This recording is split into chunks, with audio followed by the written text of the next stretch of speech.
34 felony counts of falsifying business records in the first degree.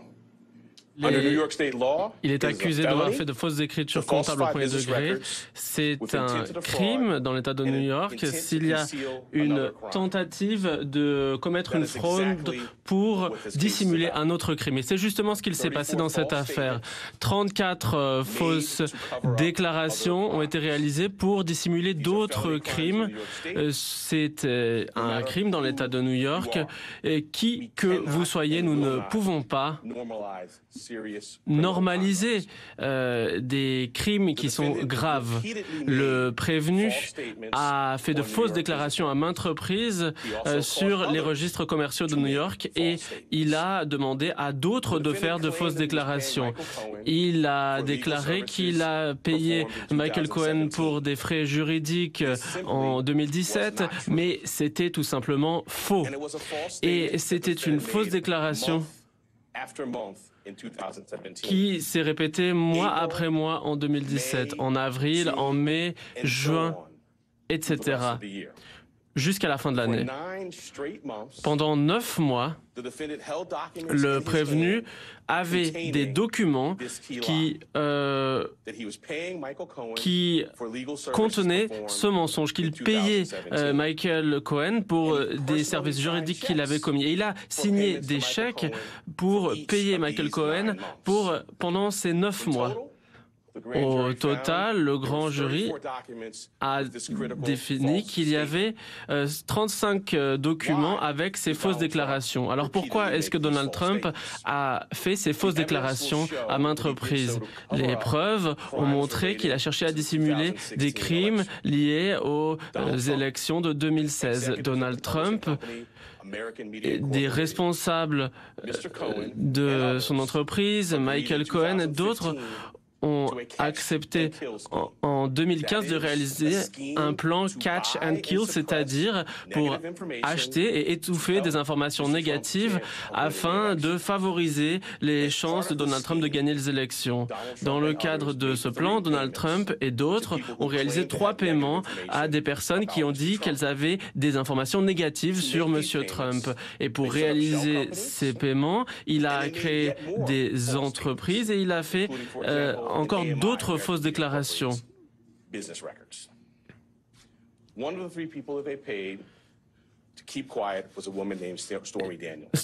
Stormy Daniels, notamment, l'une des 3 personnes, a été payée. 2 semaines avant les élections présidentielles, Michael Cohen a donné $130 000 à l'avocat de Stormy Daniels. C'était pour que des informations très nuisibles ne soient pas divulguées. Ce plan était illégal, il était contraire au droit électoral de New York. C'est un crime de réaliser une association de malfaiteurs pour promouvoir un plan par des moyens illégaux. Et le paiement dépassait le plafond de paiement pour la campagne. Et les fausses déclarations étaient contraires au droit de New York. Et c'est pourquoi M. Trump a fait de fausses déclarations sur son paiement à M. Cohen. Il ne peut pas dire qu'il s'agissait d'un remboursement pour les services de M. Cohen réalisés auprès de Stormy Daniels. S'il avait fait cela, il aurait reconnu qu'il avait commis un crime. Donc il a dit qu'il payait M. Cohen pour des services juridiques fictifs en 2017 pour dissimuler de véritables crimes qui avaient été commis l'année précédente. Afin que Michael Cohen récupère son argent, il y a eu une dernière fausse déclaration.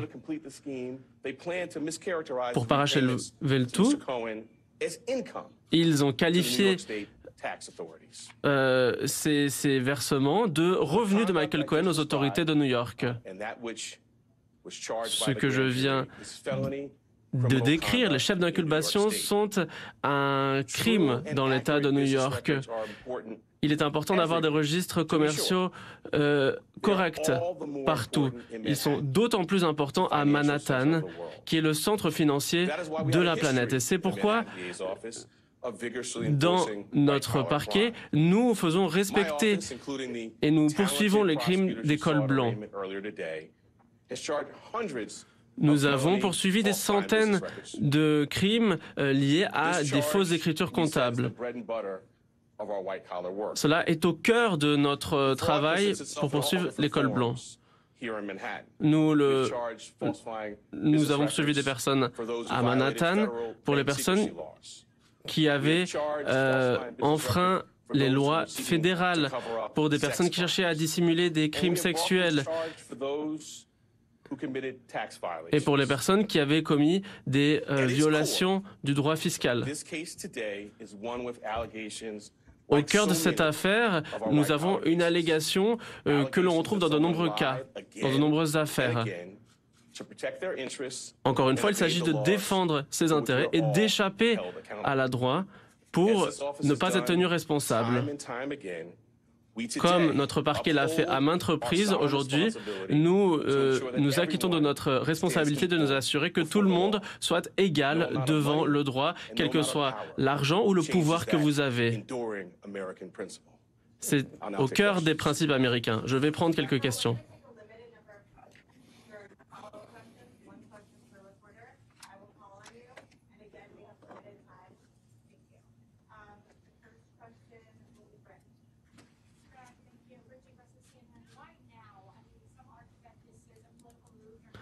Pourquoi est-ce que cela arrive maintenant?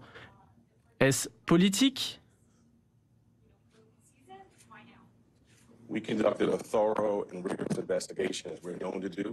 Nous allons nous pencher minutieusement sur cette affaire. J'exerce mes fonctions depuis 22 ans.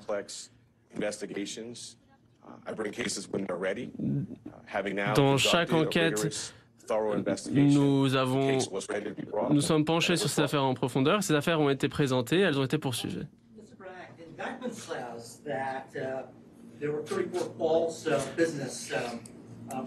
Il y a eu 34 fausses écritures comptables. Pour couvrir un autre crime.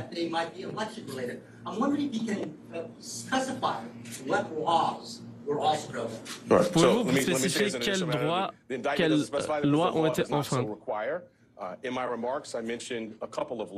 J'ai précisé quelques lois dans ma présentation que je vais souligner une nouvelle fois. Tout d'abord, le droit électoral de New York. C'est un crime de s'associer pour commettre un crime par des moyens illégaux, et notamment pour réaliser de fausses déclarations auprès des autorités fiscales. J'ai évoqué le plafond sur les donations de campagne. Je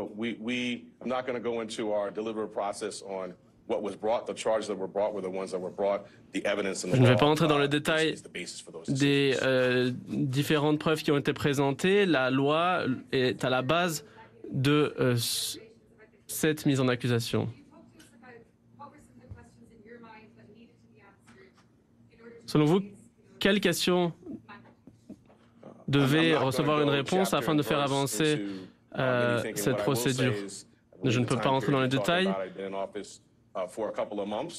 mais nous nous sommes penchés sur cette question depuis quelques mois. L'enquête, selon moi, n'était pas concluante. Mais depuis, nous avons reçu davantage de preuves, ils ont été mises à disposition, j'ai pu rencontrer davantage de témoins. Comme je l'ai dit, ça fait 24 ans que j'exerce ces fonctions. Je ne présente pas d'affaires tant que des preuves suffisantes n'ont pas été réunies, et maintenant c'est le cas. Votre prédécesseur a décidé de ne pas engager de poursuite. Avez-vous reçu de nouvelles preuves pour présenter cet acte d'accusation? Comme je viens de le dire, nous avons reçu des preuves supplémentaires qui n'étaient pas disponibles avant que j'entre dans mes fonctions. Concernant le niveau fédéral, Nous défendons les intérêts de Manhattan, qui est la capitale financière du monde. Et toutes les questions commerciales sont au cœur de nos activités. Et l'intégrité des registres commerciaux est essentielle. Et là, nous avons affaire à une falsification de documents commerciaux de l'État de New York.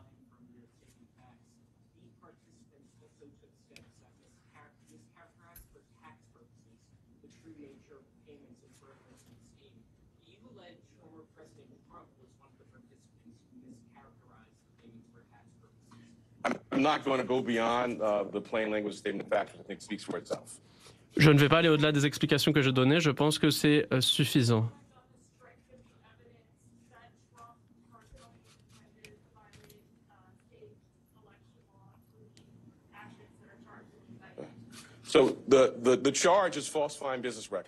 Alors, le chef d'accusation, c'est la falsification d'écriture comptable, comme je l'ai précisé. Un comportement criminel a été dissimulé, et notamment une infraction au droit électoral de New York. Je vous ai présenté les faits, vous les avez. Cela comprend, nous avons eu des messages, nous avons recueilli de nombreux témoignages, et tout cela sera présenté dans une salle d'audience publique à Downtown Manhattan.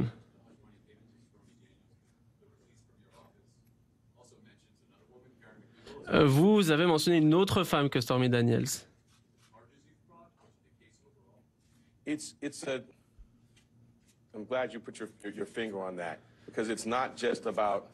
En effet, il ne s'agit pas d'un seul paiement ici. Il s'agit de 34 documents commerciaux qui ont été falsifiés pour couvrir des comportements criminels. Et sur le droit électoral, on parle d'association de malfaiteurs pour promouvoir une candidature par des moyens illégaux. Ces moyens illégaux que nous alléguons comprennent notamment d'autres fausses déclarations dans les documents de l'EMI, de fausses déclarations aux autorités fiscales. Il ne s'agit pas simplement de ce paiement de $130 000. Je vous remercie.